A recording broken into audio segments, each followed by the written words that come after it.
हाय everyone, अस्सलाम वालेकुम. This is Meerab. Hope you all are doing well. आज again KKR lost the match, but the question is this कि क्यों KKR consistently lag कर रहा है, क्यों परफॉर्म नहीं कर रहा है. बहुत सारे लोग अपना अपना ओपिनियन दे रहे हैं.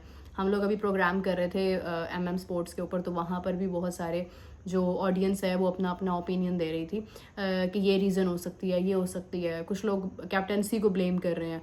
So the point is that कि क्यों केकेआर कंसिस्टेंटली लैग कर रहा है और ना जीत पा रहा है, ना कोई हाई स्कोरिंग मैचेस खेल पा रहा है.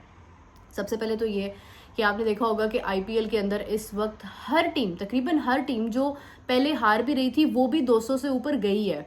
और कहीं ना कहीं जो है ना वो बैटिंग में आपको कुछ तो कंसिस्टेंसी नज़र आ जाती है. इनफैक्ट अगर आप देखें कि Sunrisers Hyderabad was lacking, but still वो भी समवेयर कुछ सेटल हो गए. दिल्ली कैपिटल सेटल हो गया, गुजरात टाइटन सेटल है.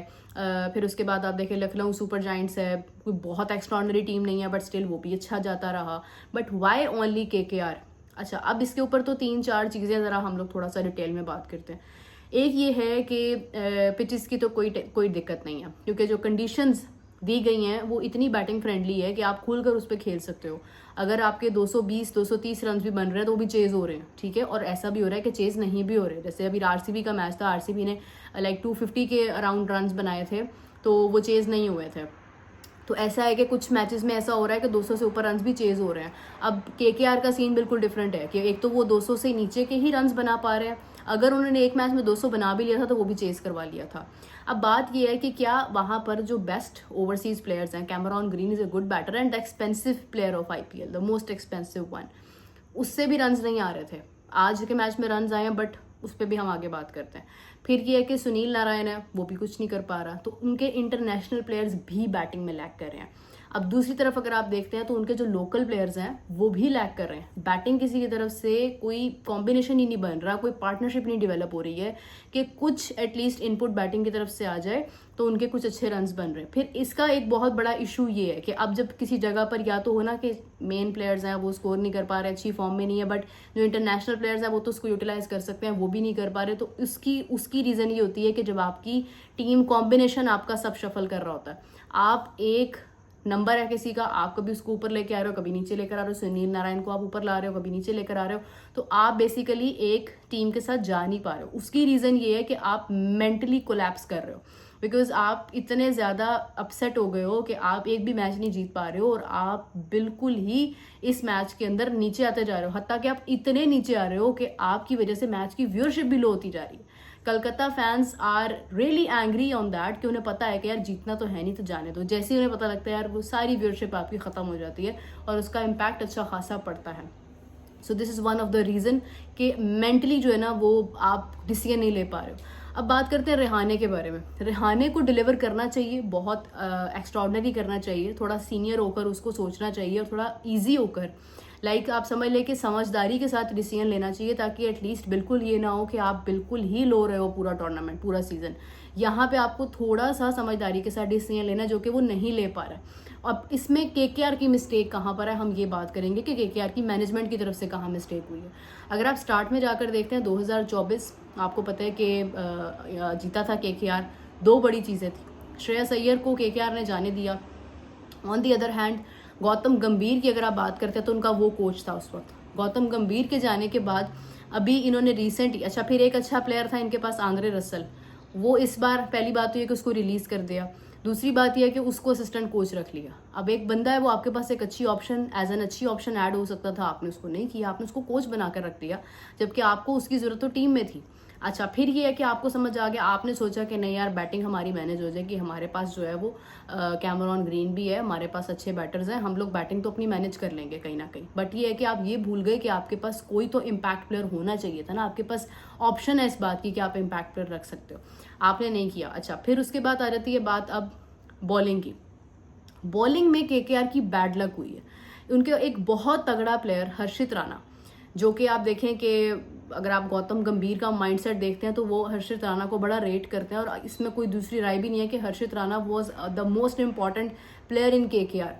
जिस तरह से वो हैंडल करता था वो चीज़ मिसिंग है, अच्छी खासी मिसिंग है. तो Harshit Rana is missing. On the other hand a ज़बरदस्त प्लेयर, पथी राणा जिसने अभी रिसेंटली उसने अपने वो एज अ स्लिंगर भी बताया कि क्या मतलब चीज़ें हैं, किस तरह से उसने इवॉल्व किया है, एक बड़ी अच्छे टच में था, बट ये है कि वो भी नहीं है, तो बॉलिंग में वो भी माइनस हो जाता है आपके पास। फिर आपके पास आता है आपका डेथ ओवर्स का बेहतरीन ऑप्शन आपके पास थी मुस्तफिजुर की, वो ये जो भी क्लैश हुआ इंडिया बांग्लादेश का उसकी जद में आ गया और केकेआर को उसका अच्छा खासा लॉस हुआ। He was also the expensive bowler, 9 crore का, डिसीजन बहुत अच्छा था, मगर यह कि वो पॉलिटिकल चीज़ों की जद में आकर बाहर हो गया, तो आपका वो एलिमेंट भी माइनस हो गया। अगर अभी वो होता या आपकी बॉलिंग तगड़ी होती, ये 3 प्लेयर्स अगर आपकी बॉलिंग में होते तो आपके आखिरी ओवर्स बिल्कुल आपके हक में होते, आप एटलीस्ट अपने रन्स डिफेंड कर सकते थे, आप विकेट्स ले सकते थे। अगर इनकेस के आपकी बैटिंग कोलैप्स भी कर रही है तो आप बॉलिंग से वो मैच जीत सकते थे, बट वो चीज़ भी माइनस हो गई। तो मतलब पूरा टोटल बैड लक चल रहा है केकेआर का इस टाइम पर, कि लाइक आप देखो कि मैनेजमेंट ने पहले डिसीजंस ठीक नहीं लिए, ऑक्शन के टाइम से ही मिस्टेक्स शुरू हो गई, फिर उसके बाद ये इशू हुआ, तो उसके बाद ये मुस्तफिजुर आउट हो गया, मुस्तफिजुर बाहर हुआ, तो उसके बाद आप इस साइड पर आ जाओ कि आपकी बैटिंग में जो आपने इतने पैसे लगाकर प्लेयर लिए वो कुछ अच्छा रिस्पॉन्स नहीं दे पा रहे, आपकी कैप्टेंसी कोलैप्स कर रही है, आपकी कोचिंग कोलैप्स कर रही है, आपसे डिसीजंस ठीक नहीं हो रहे हैं, आप इनकंसिस्टेंट है, आप बैटिंग जो है उसको शफल कर रहे हो, कभी किसी प्लेयर को ऊपर लेकर आ रहे हो, कभी नीचे लेकर आ रहे हो, आप डिसीजन नहीं ले पा रहे हो, सो कंप्लीट कोलैप्स चल रहा है केकेआर का। एंड दिस आई थिंक कि आईपीएल में ऐसा होता बहुत कम है कि कोई एक टीम इतनी ज़्यादा बुरी क्रिकेट खेल रही हो, मतलब उसकी तरफ से कुछ आ ही न रहा हो, हत्ता कि आप देखिए कि रन्स जहाँ पर 220, 200, 230 बन रहे हैं, 250 रन्स बन रहे हैं, वहाँ पर इनसे 180 बहुत ही एवरेज रन्स बन रहे हैं। मतलब यकीन ही नहीं, ऐसा लगता है कि जैसे ये आईपीएल का मैच ही नहीं है, किसी और लीग का मैच है। तो इस चीज़ को काफ़ी ज़्यादा लोग डिस्कस भी कर रहे हैं, इस पर बात भी हो रही है कि आखिर प्रॉब्लम हुआ क्या है केकेआर के साथ। तो these are the certain issues जिनकी बेसिकली जो बेसिक प्रॉब्लम है, वो जो हाईलाइट हो रही है, वो ये इश्यूज हैं। तो आप लोग भी वैसे तो अपना अपना ओपिनियन ज़रूर दें कमेंट्स में कि मेरी किस बात के साथ आप एग्री करते हैं और क्या रीज़न हो सकती है कि जिसकी वजह से केकेआर जो है वो लैक कर रहा है। समटाइम्स होता है कि लक ही आपकी साइड पर नहीं होती है, आपका एक बैड सीजन चलता है, होता है ऐसा। अगर आप देखें एशिया कप के अंदर Jasprit Bumrah was unable to get enough wickets, उसका वो बुरा सीजन था, लेकिन हो जाता है। बीजीटी आप देख लें कि इंडिया के पास 10 साल बाद ट्रॉफी चली गई, वो उनका बैड सीजन था, होता है। बट ये है कि आपकी अपनी मिस्टेक्स भी बहुत मैटर करती हैं। आप 100% तैयारी के साथ हो बट आप कुछ कर नहीं पा रहे हो, that is the bad luck.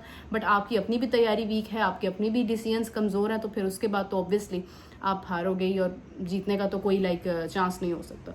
सो ये है कि बाकी टीम्स के लिए अच्छा है, IPL is going good for them, कुछ ना कुछ हो रहा है। अब देखना ये है कि दिल्ली कैपिटल्स क्या करते हैं इस सीज़न में। पंजाब किंग्स बड़े अच्छे जा रहे हैं, तो पंजाब किंग्स क्या इस बार अपनी जगह बना पाते हैं या नहीं, सरप्राइज करते हैं या नहीं करते हैं। आरसीबी ने पिछले सीज़न में सरप्राइज़ किया था, डिफेंडिंग चैंपियन रहे हैं, इस बार उस टाइटल को कैसे दिफा करते हैं।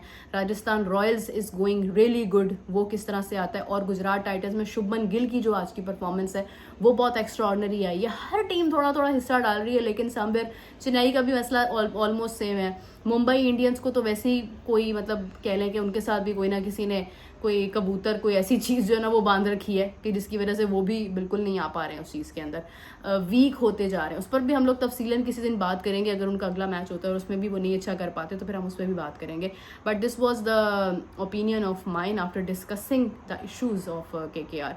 And on the other hand ये है कि मैंने कल डिस्कस किया था शादाब के बारे में कि प्रॉबली वो हो सकता है कि लीड करे पाकिस्तान टीम को, लेकिन इसमें फ़खर का भी नाम आ रहा है कि हो सकता है फ़खर भी जो है वो लीड करे पाकिस्तान टीम को, क्योंकि फ़खर को पहले भी एक बार सोचा गया था जब रिजवान को कैप्टन बनाया गया था, तो फ़खर के बारे में तब भी सोचा गया था कि उसकी कोई लॉबी भी नहीं है, वो किसी चीज़ में भी नहीं है, तो हो सकता है कि फ़खर ज़मान कैप्टन बन जाए। बट उस टाइम तो रिजवान को बना दिया गया, बट दिस टाइम हो सकता है कि फ़खर के साथ जाया जाए। और डेब्यूज़ भी एक्सपेक्टेड है, जिस तरह मैंने पहले बताया था कि इंडिया की अपकमिंग सीरीज़ में तो Vaibhav Suryavanshi will be the part. तो अभी यहाँ पर पाकिस्तान क्या समीर मिन्हास को कंटिन्यू करता है या नहीं, ये पाकिस्तान के लिए भी एक इम्तिहान है। सो लेट्स सी कि अपकमिंग डिसीजंस क्या होते हैं और मज़ीद मैचेस का रुख किस तरफ जाता है। PSL क्या कहती है, क्या हैदराबाद के सर से पिंडीज़ के सर से जो तलवार लटक रही है उसका कुछ हल निकलता है या नहीं निकलता। So many surprises are many things are incomplete and many surprises are going to happen, I believe. आप लोगों को क्या लगता है कमेंट्स में ज़रूर बताएं। अपना बहुत सारा ख्याल रखें, टेक केयर, बाय बाय।